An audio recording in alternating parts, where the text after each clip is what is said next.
लड़ाई बहुत बड़ी है भाई। मैं किसी घर बंगला रिश्तेदारी उस लड़ाई में नहीं उलझा हुआ हूँ। तो जो लोग ऐसी बातें करते हैं या सूडो चिंता जाहिर करते हैं, प्रकट करते हैं, वो पहले अपने गिरेबान में झांक कर देखें कि उन लोगों ने क्या क्या किया। अगर चाचा साथ आते हैं तो चिराग साथ जाएंगे। How does it even matter Utkarsh? क्या फ़र्क पड़ रहा है हम इन सारी बातों से? उनको चिंता करने की ज़रूरत है अपनी ए टीम की, क्योंकि उनकी ए टीम आज की तारीख में बिहार की तीसरे नंबर की पार्टी बन गई है। शर्मनाक बयान है ये। आप इन घटनाओं को आप छिटपुट घटना आप बोलते हैं। और हाजीपुर को मेरे नेता अपनी माँ मानते थे। ऐसे में मैं हाजीपुर को भी अकेला नहीं छोड़ सकता। नमस्कार, मेरा नाम उत्कर्ष है। आप लाइव सीरीज देखना शुरू कर चुके हैं। देखिए, कुडनी उपचुनाव की बात आ रही है और चौतरफा मुकाबला देखने को मिल रहा है। बीजेपी, महागठबंधन, एआईएमआईएम और वीआईपी। ऐसे में चिराग पासवान ने साफ कहा है कि वो एनडीए का समर्थन करने वाले हैं और वहां चुनाव प्रचार में भी जाएंगे। हमारे साथ खुद चिराग पासवान है। सर, आपने कल कहा था कि आप चुनाव प्रचार में जाने वाले हैं, बीजेपी से बात हो गई है। कई बार ये बातें आती हैं, महागठबंधन भी कहता है कि ये वही बीजेपी हैं जिन्होंने 10 जनपद खाली कराया, आपके पिता की तस्वीरें बाहर फेंकी, लेकिन फिर भी चिराग पासवान उनके पास जा रहे हैं।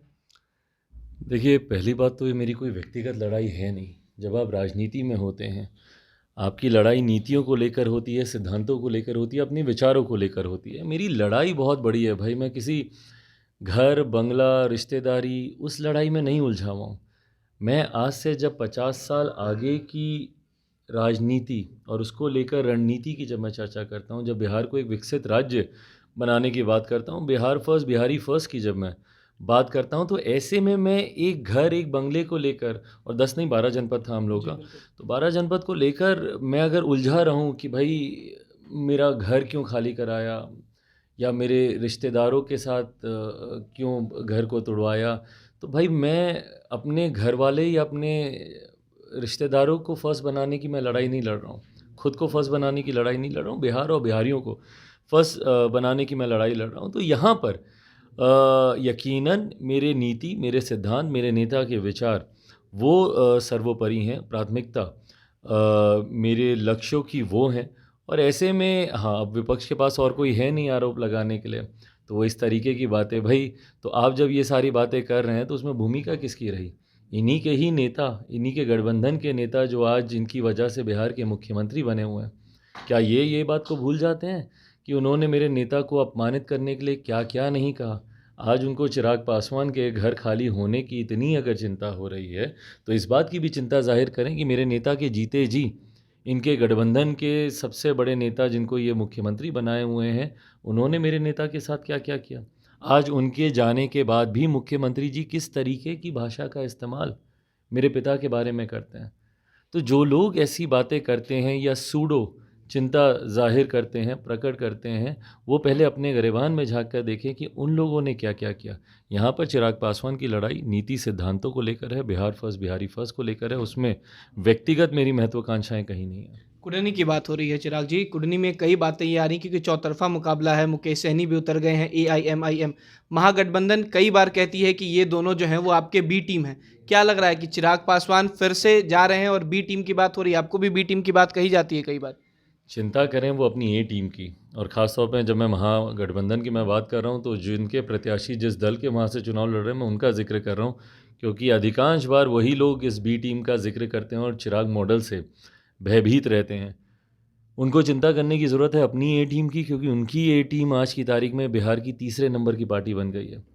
सत्ताधारी होते थे, खुद सरकार बनाते थे, आज दूसरों की कृपा पर वो मुख्यमंत्री बने हुए हैं।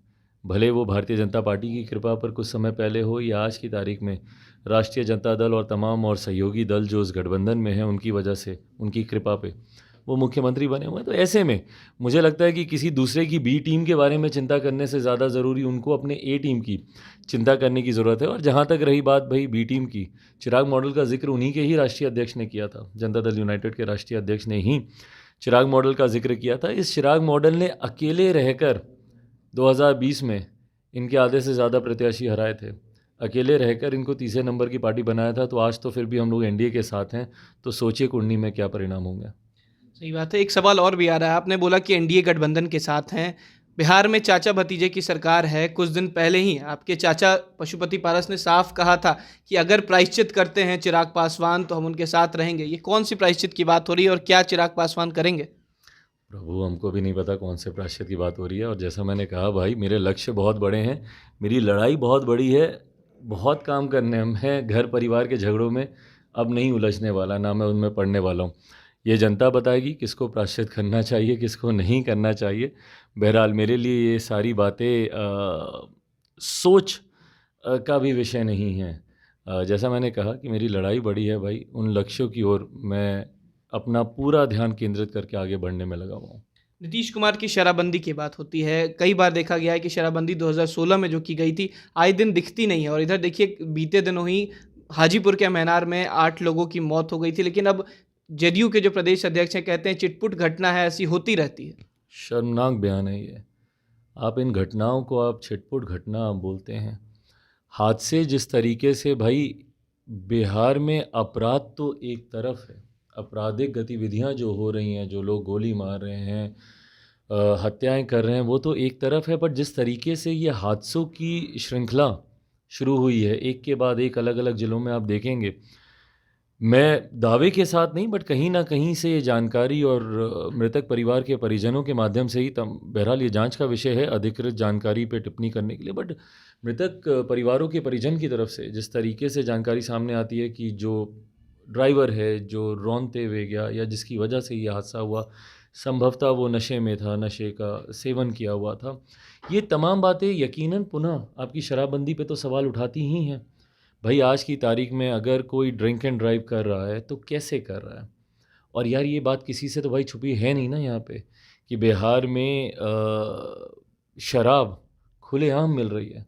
आप बिहार के गांव में जाइए, अलग अलग पंचायतों में जाइए, लोग खुद आपको बताते हैं कि यहाँ पे शराब मिलती है। लोग तो जगह भी बताते हैं जहाँ पे शराब का निर्माण हो रहा है। आपने तस्कर खड़े कर दिए सीमावर्ती इलाकों में। अगर आप जाइए, जिस तरीके से आयात होता है शराब का दूसरे प्रदेशों से, या आप पंचायतों में जाइए जहाँ पे शराब का निर्माण होता है, परिणाम स्वरूप जहरीली शराब का भी निर्माण होता है। और आए दिन हम लोग को खबर सुनने को मिलती है कि भैया जहरीली शराब से इतने लोग मर गए, जहरीली शराब से उतने लोग मर गए।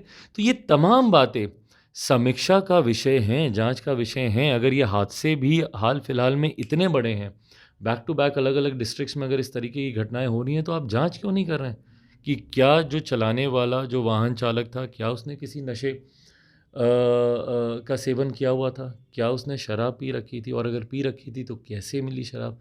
आप जब तक इन बातों पर आप जांच नहीं करेंगे, आप इन बातों को आप रोक नहीं पाएंगे, और ऐसे हादसे होते रहेंगे। और यातायात प्रदेश की सबसे बिगड़ती व्यवस्थाओं में से एक है भाई आज की तारीख में। आपको वो ब्लैक स्पॉट चिन्हित करने होंगे जहाँ पे हादसे हो रहे हैं। कई बार प्रशासन की जानकारी में होने के बावजूद उन ब्लैक स्पॉट्स के ऊपर काम नहीं किया जाता। ट्रैफिक सिस्टम आप देख लीजिए, हमारे प्रदेश का धीरे धीरे एकदम चरमराता जा रहा है, पूरी तरीके से कोलैप्स हो रहा है। आप बिहार की सड़कों पे आप निकल जाइए, जिस तरीके से घंटों घंटों रादर दिनों दिनों का जाम आपको देखने को मिलता है। इन तमाम चीज़ों पर, ट्रैफिक पुलिस की व्यवस्था को बेहतर करने को लेकर इन तमाम चीज़ों पर चर्चा करनी होगी। पर मुख्यमंत्री जी इन सब बातों पे चर्चा करते नहीं हैं।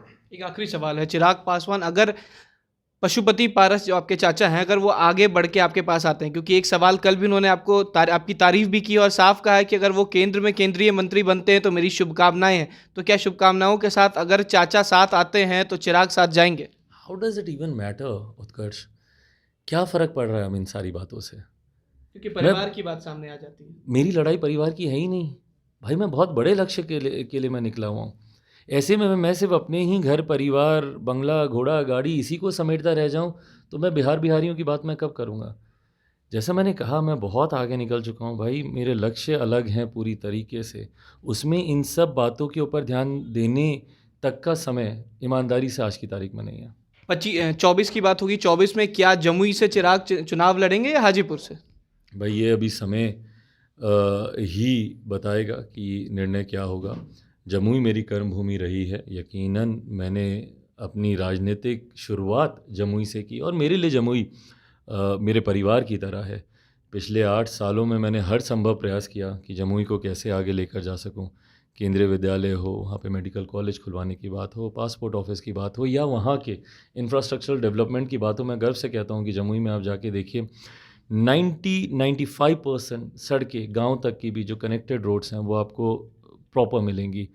ये तमाम चीज़ों पर बेसिक इंफ्रास्ट्रक्चर से लेकर बड़ी योजनाएं क्या वहाँ पे जा सकती हैं। रेलवे की हम लोग लगभग 2800 करोड़ की परियोजना हम लोग जमुई में हम लोग लेकर गए हैं। वहाँ पे बरनार जलाशय योजना जो कि 80 के दशक से बंद पड़ी थी, उस पे काफ़ी हद तक कार्य आगे बढ़ा है। तो जमुई मेरी कर्म भूमि है। जमुई को मैं छोड़ नहीं सकता, बट वहीं पे मेरे नेता के अधूरे सपनों को भी पूरा करना मेरी ही जिम्मेदारी है। और हाजीपुर को मेरे नेता अपनी माँ मानते थे, ऐसे में मैं हाजीपुर को भी अकेला नहीं छोड़ सकता। मेरे लिए मेरी दो आँखों के समान है, दो में से किसी एक को चुनने का आप सवाल उठा रहे हैं। मुझे लगता है समय पे इसको छोड़ देना चाहिए, जो निर्णय समय लेगा वो बेहतर होगा। चलिए, बहुत बहुत शुक्रिया। ये थे हमारे साथ चिराग पासवान, जिन्होंने साफ कहा है कि 2024 में या तो जमुई या तो हाजीपुर, वो वक्त बताएगा। हालांकि जिस तरीके से बी टीम की बात करते हैं नीतीश कुमार, वो अपने ए टीम को सुधार ले। फिलहाल खबर में सिर्फ इतना ही। आप हमारे साथ बने रहें, हमारे चैनल को सब्सक्राइब नहीं किया है तो जल्द से जल्द कर ले। बहुत बहुत धन्यवाद।